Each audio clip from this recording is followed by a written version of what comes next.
अस्सलामुअलैकुम व्यूअर्स, आज आप लोगों के लिए पेश है बहुत ही मज़ेदार सी रेसिपी बेसन की खंडइयों का सालन। अल्लाह ताला खैर बरकत दे आपके रोज़ी रिज़्क में और सेहत और ज़िंदगी में, आमीन। चले शुरू करते हैं। इसमें मैंने 2 प्याली बेसन ले लिया है। आपको जो हमारी प्याली का नाप पता है, इसके मुताबिक बेसन ले लिया इसके अंदर। और फिर 1 टीस्पून नमक, 2 टीस्पून ज़ीरा, 2 टीस्पून कुटी हुई लाल मिर्च और 1 टीस्पून के करीब कसूरी मेथी वो इसके अंदर शामिल कर देंगे। इसके बाद इसके अंदर मैंने 1 गड्डी धनिया और 1 गड्डी पुदीना बारीक काट लेना है, उसके अंदर शामिल कर देना है। इसको अच्छी तरह से मिक्स कर लेना है। फ्लेम मैंने अभी ऑफ ही रखी हुई है और इसको अच्छी तरह से आपने इस तरह से मिक्स कर देना है। अब इसके अंदर 2 गिलास के करीब मैंने पानी शामिल कर दिया है और इसको अच्छी तरह से मिक्स कर देंगे ताकि इसमें बिल्कुल भी लम्प्स ना रहे। ये अच्छी तरह कम्प्लीटली मिक्सचर बन जाए बैटर की तरह। और बहुत ज़्यादा पतला नहीं करना है इसको, ना बिल्कुल आपने गाढ़ा छोड़ देना है। इस तरह की शक्ल होगी, आपको मैं पहले ही बता रही हूँ। इस तरह आपने इसको मिक्स करके कम्प्लीटली बैटर की तरह तैयार कर लेना है। ये देखें, अब इसकी ये शक्ल आ चुकी है, कम्प्लीटली ये मिक्स हो चुका है।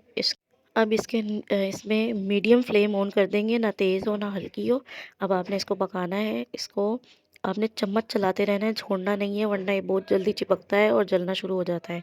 इसको आपने खुशक करना है कम्प्लीटली और चम्मच चलाते रहना है और पकाते रहना है।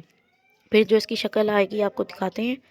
कोई भी एक बड़ा बर्तन थाल या आपके पास मौजूद हो, वो ऑयलिंग कर देना आप उसकी सरफेस पे और उसको अच्छी तरह से अप्लाई करके आपने उसमें रख देना है। और दूसरी तरफ ये हमारा तैयार हो रहा है। इसको अच्छी तरह से ये देखें, इस तरह इसकी शक्ल आने लगेगी कि ये खुशक खुशक होना शुरू हो जाएगा। बिल्कुल इसमें बिल्कुल भी जलाना नहीं है, चम्मच चलाते रहें मुसलसल। ये देखें, आपको हम दिखा रहे हैं और फ्लेम हमारी इतनी ही है जितनी आपको बताई है। इस तरह से ये देखें, इसकी ये शक्ल आ चुकी है। पानी खुशक हो चुका है इसका मुकम्मल तौर पे। और इसको जो थाली या फिर आपके पास परात जो भी मौजूद हो, उसके अंदर यूँ चमचे से अप्लाई करना है। पूरे में आपने इसको बराबर फैला देना है, बिल्कुल भी बीच में टूटा हुआ ना हो, बराबर हो। और बहुत ज़्यादा पतली लेयर नहीं लगानी, थोड़ी मोटी मोटी लेयर लगानी, जैसे 1 इंच की करीब हो। इस तरह से आपने इसको पूरे में अप्लाई कर देना है। अच्छी तरह से इसको इस तरह पूरे पे लगा के आपने इसको छोड़ देना है। हवा में रख देंगे आप इसको, आधे से 1 घंटे के लिए आपने इसको छोड़ देना है। उसके बाद एक पतीली ले लेनी है, उसके अंदर 1 कप ऑयल में ले लूँगी और फिर उसके अंदर मैंने 2 से 3 प्याज़ें बारीक कटी हुई इसके अंदर शामिल कर दूँगी। इसको गोल्डन और वाइट से आपने फ्राई करनी है, ना ज़्यादा हो और ना बिल्कुल ही आपने छोड़ देनी। इसमें इसी तरह से फ्राई होती है। इसके अंदर मैंने 2 टीस्पून के करीब नमक लिया है, 2 टीस्पून के करीब लाल मिर्च, 1 टीस्पून लिया है हल्दी और 2 टीस्पून ही इसमें पिसा हुआ धनिया और 1 कप के करीब दही लिया, उसके अंदर शामिल करके मिक्स कर देंगे।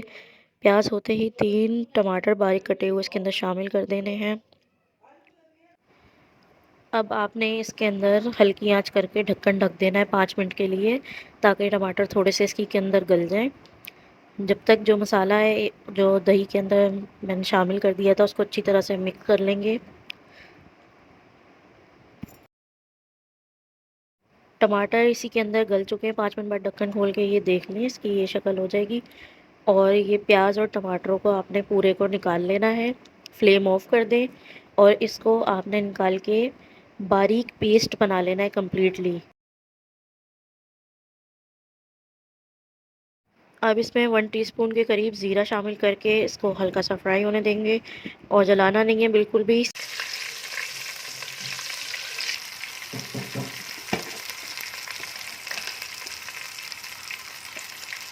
साथ ही आपने इसके अंदर 2 चम्मच के करीब लहसुन अदरक का पेस्ट शामिल कर देना है। इसको भी अच्छी तरह से भून लें और इसको अच्छी तरह से मिक्स कर दें ऑयल में।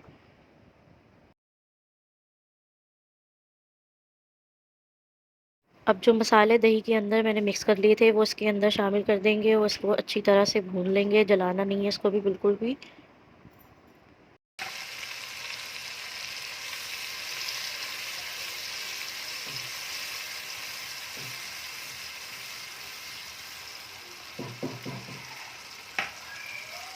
हो जाएगा बनते में 1 मिनट में।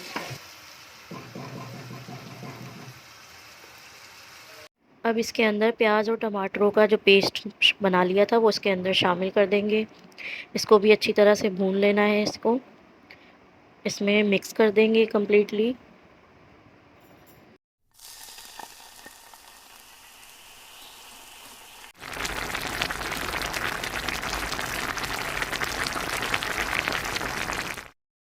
अब इसके अंदर पानी शामिल कर देंगे। जितनी आपको ग्रेवी चाहिए उसके मुताबिक आप पानी शामिल कर दें। ज़्यादा या कम, या अगर आपको नॉर्मल जैसी भी आपको पसंद हो उतना आप इसमें शामिल कर लें। दूसरी तरफ जो खंडलियाँ हमने उसकी बनाई थी बेसन की, उसको तकरीबन आधे से 1 घंटा आपने रेस्ट देने के बाद आपने देखना है कि ये खुशक खुशक सी हो गई हैं, कम्प्लीटली इस तरह हो जाएंगी। इसको आपने इस तरह से काट लेना है। तिकोने पीसीस में आपने इसको इस तरह से काट लेना है। सारे इस छोटे छोटे पीसीस बन जाएंगे।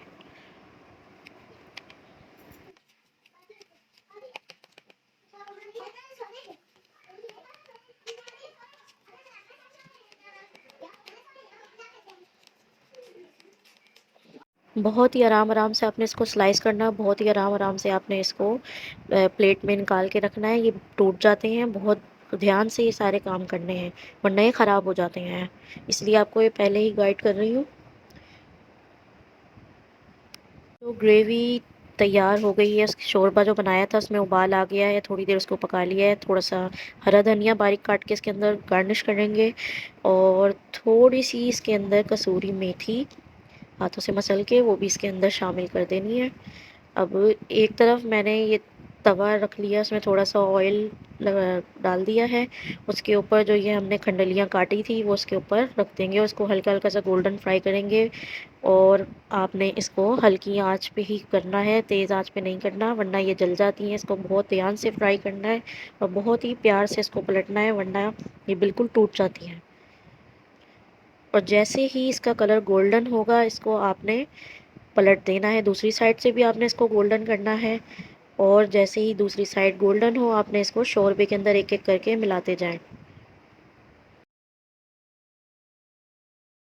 ये देखें इसका गोल्डन रंग आ गया है, सुनहरा सा जिसे कहते हैं।